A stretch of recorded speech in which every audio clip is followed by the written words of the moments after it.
प्यारे बच्चों, आइए आज हम लोग पूर्णांक पाठ में प्रश्नावली 1.2 को हल करें।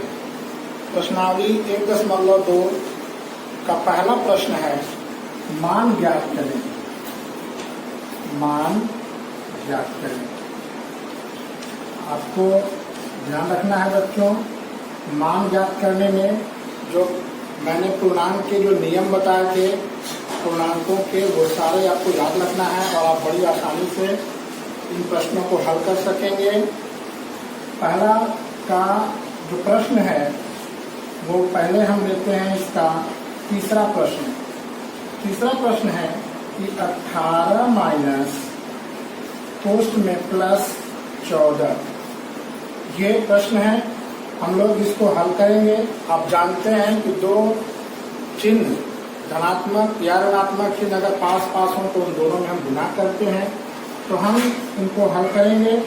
यहाँ ऋणात्मक चिन्ह है, यहाँ धनात्मक चिन्ह है, इन दोनों को हम गुणा करेंगे तो हमको परिणाम प्राप्त होगा 18 माइनस 14 बराबर 4। इसलिए ऋणात्मक और धनात्मक पूर्णांकों का गुणनफल ऋणात्मक चिन्ह होता है, जो कि आप यहाँ देख रहे हैं। तो इस तरीके से आप हल कर सकते हैं। अगला प्रश्न है पांचवा प्रश्न, -6 पोस्ट में जोड़ 4 माइनस 3। अब इसको आप हल करेंगे।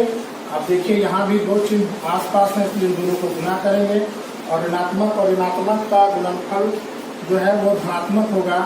यहाँ हम लिखेंगे -6 जोड़ 4 और ये दोनों गुणा हो करके आप जानते हैं कि ये धनात्मक हो जाएगा और ये हो जाएगा 3 बराबर उत्तर आप लिखेंगे 13। 4 और 3 7 में से 6 घट गया 1, ये धनात्मक होगा क्योंकि ये 4 और 3 दोनों धनात्मक हैं। इसलिए धनात्मक 7 में से 6 जब हम घटाएंगे तो 1 धनात्मक हमको उत्तर मिलेगा। आइए हम लोग अगला सवाल देखते हैं। अगला सवाल है 8वां प्रश्न पुस्तक का। इसमें है कि 23 जोड़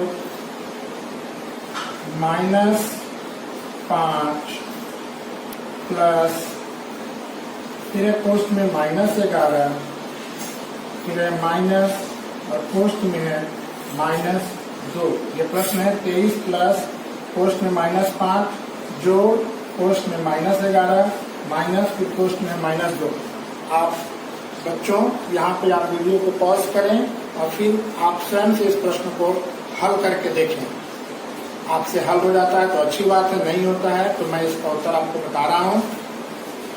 आप पॉज करके आप इसको बना लें। इसको जब आप हल करेंगे इस प्रश्न को तो उत्तर आप लिखेंगे 23 -5 -11 जोड़ 2 बराबर होगा, ये दोनों ऋणात्मक चिन्ह है, दोनों एक साथ जुड़ जाएंगे और ये धनात्मक पूर्णांक है, ये दोनों एक साथ जुड़ेंगे तो हम लिखेंगे 25 -16 बराबर होगा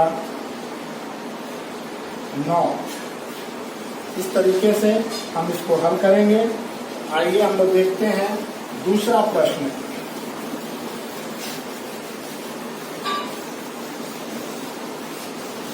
एक्सरसाइज 1.2 का दूसरा प्रश्न है कि एक ऐसा पूर्णांक ज्ञात कीजिए, एक ऐसा पूर्णांक युग्म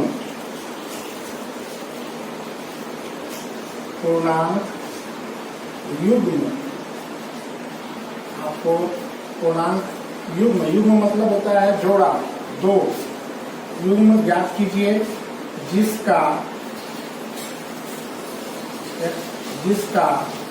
अब नीचे प्रश्न दिया है कि जिसका निम्नलिखित ये हो, यानी कि प्रश्न है पहला, योग 7 है। यानी आपको एक ऐसा पूर्णांक युग्म ज्ञात करना है जिसका योग 7 है। ध्यान रखना है कि योग मतलब जोड़, तो हम इसका उत्तर लिखेंगे कि 2 और 5 दूसरा भी हो सकता है 3 और 4, 1 और 6। इस तरीके से आप योग ज्ञात कर सकते हैं। 2 पूर्णांक आपको मिल गए जो युग्म है। आइए हम लोग इसका अगला प्रश्न देखते हैं। दूसरा प्रश्न है कि आपको एक ऐसा पूर्णांक युग्म ज्ञात करना है जिसका अंतर -10 है, जिसका अंतर -10 है। तो दूसरा 2 युग्म आपको ज्ञात करना है। आप लिख सकते हैं -17 और -7। इसका अंतर जो है वो -10 होगा। कैसे कि आप यदि इसको हल करें तो आप देख सकते हैं यहाँ कि अगर आप इसको हल करते हैं तो आप लिखेंगे -17 में अंतर आपको करना है -7। और आप देखिए ये जब आप हल करेंगे तो क्या हो जाएगा, ये दोनों प्लस हो जाएगा। माइनस और माइनस गुणा करके प्लस यानी धनात्मक, और ये ऋणात्मक है तो धनात्मक में से ऋणात्मक जब घटेगा, ऋणात्मक का चिन्ह बड़ा है, ऋणात्मक बड़ा पूर्णांक है इसलिए इसमें से ये घटेगा और चिन्ह होगा ऋणात्मक यानी कि प्राप्त होगा हमको -10। इस तरीके से आइए हम लोग अब देखते हैं तीसरा प्रश्न। तीसरा प्रश्न बच्चों ये है कि एक ऐसा पूर्णांक युग्म लिखिए जिसके अंतर से हमें निम्न प्राप्त होता है। आपको एक ऐसा पूर्णांक युग्म लिखना है, एक ऐसा पूर्णांक युग्म लिखना है जिसके अंतर से हमको निम्नलिखित परिणाम प्राप्त होगा। जिसके अंतर का मतलब हमको घटाना होगा वहां। इसके अंतर से हमें निम्न प्राप्त होता है। क्या प्राप्त होता है, आइए हम देखते हैं। पहला प्रश्न 0। हमको एक ऐसा पूर्णांक युग्म प्राप्त लिखना है जिसका हम अंतर करें, घटाएं तो हमको 0 प्राप्त हो। तो कोई भी संख्या, कोई भी धनात्मक पूर्णांक और उसका ऋणात्मक पूर्णांक दोनों जो है, धनात्मक पूर्णांक में से हम ऋणात्मक पूर्णांक को घटा देंगे तो ये 0 होगा। अर्थात अगर हम 2 लिखें और दूसरा पूर्णांक भी 2 हो तो हम इन दोनों का अंतर जब करेंगे तो परिणाम 0 प्राप्त होगा अगर हम अंतर करते हैं तो। इसी तरीके से 10 में से 10 को अंतर करेंगे तो 0 प्राप्त होगा। 5 में से 5 को अंतर करेंगे तो 0 प्राप्त होगा। आइए हम लोग देखते हैं तीसरा प्रश्न। मैं बीच के प्रश्नों को छोड़ता जा रहा हूं ताकि आप उसको स्वयं से बनाने की कोशिश करें। वो आसान प्रश्न है। तीसरा प्रश्न है कि दोनों पूर्णांकों से छोटा, दोनों पूर्णांकों से छोटा, दोनों पूर्णांकों से छोटा एक पूर्णांक आपको ज्ञात करना है। एक पूर्णांक आपको ज्ञात करना है। अर्थात आप एक पूर्णांक युग्म निकाल लेंगे 2 जिसमें होगा, और आपको उन दोनों पूर्णांकों का यदि अंतर करें तो जो परिणाम आएगा वह दोनों पूर्णांकों से छोटा होना चाहिए। तो ऐसा पूर्णांक युग्म हो सकता है 10 और 6, क्योंकि 10 और 6 को आप घटाएंगे तो परिणाम प्राप्त होगा 4 जो दोनों पूर्णांकों से छोटा होगा। इसी तरीके से आप और भी कोई प्रश्न कर सकते हैं। तीसरा के बाद आइए हम लोग देखते हैं चौथा प्रश्न। चौथा प्रश्न है कि कोई एक पूर्णांक से बड़ा, यानी कि आपको एक ऐसा पूर्णांक युग्म लिखना है जिसमें कोई एक पूर्णांक से बड़ा हो, उसका परिणाम अगर हम अंतर करेंगे, यदि हम अंतर करें तो हमको कोई एक पूर्णांक से बड़ा मिलना चाहिए। जैसे अगर हम मान लीजिए लिखते हैं 8 और दूसरा लिखते हैं 5, इन दोनों पूर्णांक में से अगर हम इनका अंतर करेंगे तो परिणाम आएगा 3 जो इन दोनों पूर्णांकों में से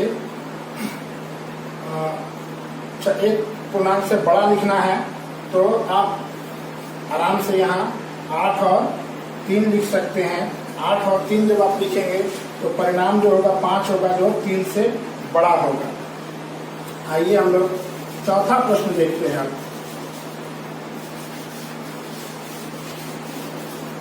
चौथा प्रश्न बच्चों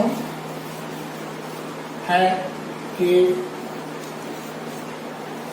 निम्नलिखित को लिखिए। निम्नलिखित को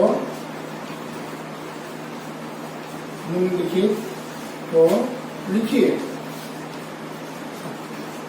निम्नलिखित यानी आपको कुछ परिस्थितियां दी हुई रहेंगी और आपको उन परिस्थितियों के हिसाब से आपको लिखना है।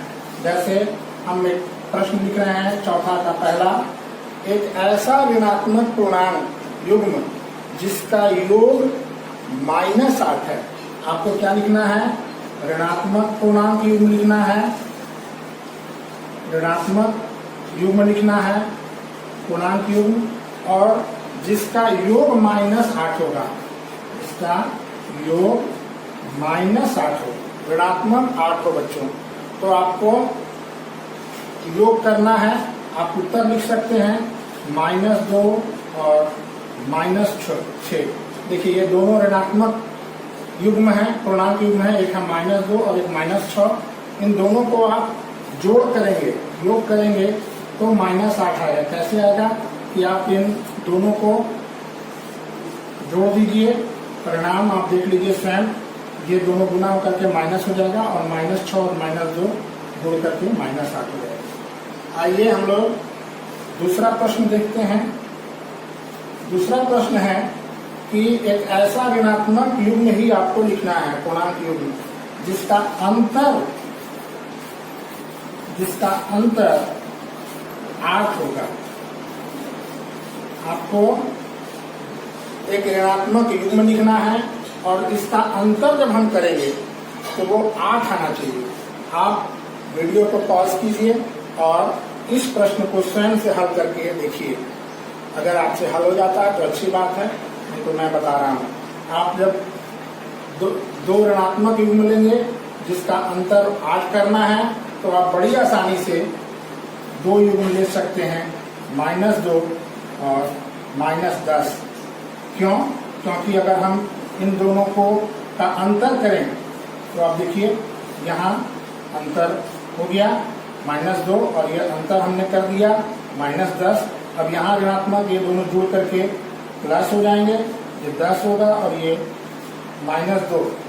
तो आप देख सकते हैं कि 10 में से जब 2 घटेगा तो अंतर हमको 8 प्राप्त होगा। आइए बच्चों हम लोग बढ़ते हैं तीसरे प्रश्न की ओर। तीसरा प्रश्न है एक ऐसा पूर्णांक युग्म जिसका योग 0 है। यहाँ ऋणात्मक पूर्णांक नहीं लेना है, यहाँ सिर्फ आपको कह रहा है कि आप कुछ भी ले सकते हैं, ऋणात्मक या धनात्मक। तो आपको एक पूर्णांक युग्म लेना है और जिसका योग, पूर्णांक युग्म जिसका योग आपका 0 होना चाहिए, योग 0 होना चाहिए। तो हम लोग जानते हैं कि कोई भी पूर्णांक युग्म अगर आप लेते हैं और उसको 2 पूर्णांक आप लेते हैं, एक धनात्मक और एक ऋणात्मक, और उन दोनों को योग करते हैं तो परिणाम 0 आएगा। जैसे मान लिया जाए कि आपने एक 8 लिया और दूसरा पूर्णांक लिया -8। अब इन दोनों को यदि आप जोड़ेंगे, योग करेंगे, तो आप देखिए क्या होगा परिणाम हो जाएगा, ये दोनों माइनस हो जाएगा तो उत्तर हमको 0 प्राप्त होगा। इस तरीके से आप हल कर सकते हैं। और भी जो प्रश्न आपके पुस्तक में दिए हुए हैं। आइए हम लोग अब 5वां प्रश्न की ओर बढ़ेंगे।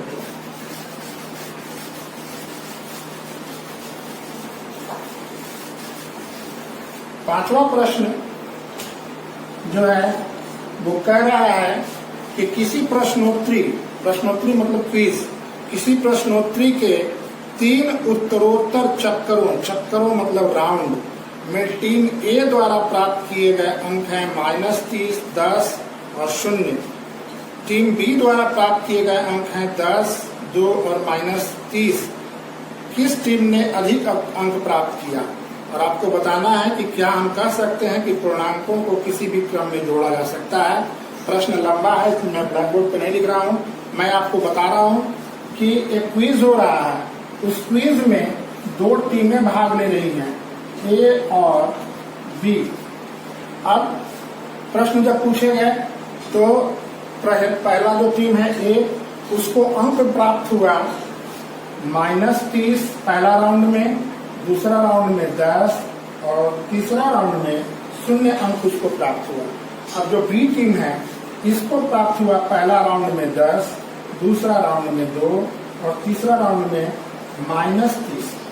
अब आपसे सवाल पूछ रहा है कि बताइए कि कौन सा टीम जो है उसने अधिक अंक प्राप्त किया। अधिक अंक जानने के लिए हमको बच्चों इन पूर्णांकों का योग करना होगा, ए टीम के लिए अलग और बी टीम के लिए अलग।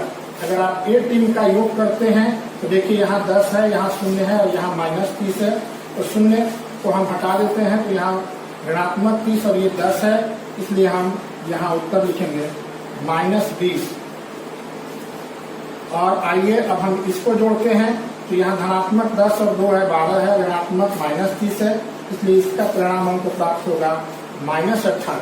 स्वाभाविक सी बात है कि -20 छोटा है और -18 बड़ा है, इसलिए बी जो टीम है बच्चों, बी टीम, ये इस टीम ने अधिक अंक प्राप्त किया ए टीम से।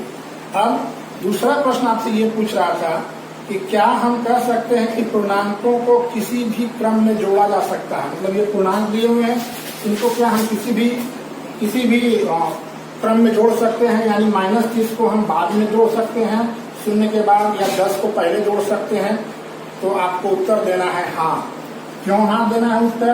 क्योंकि आप जानते हैं पूर्णांकों का क्रम विनिमय गुण।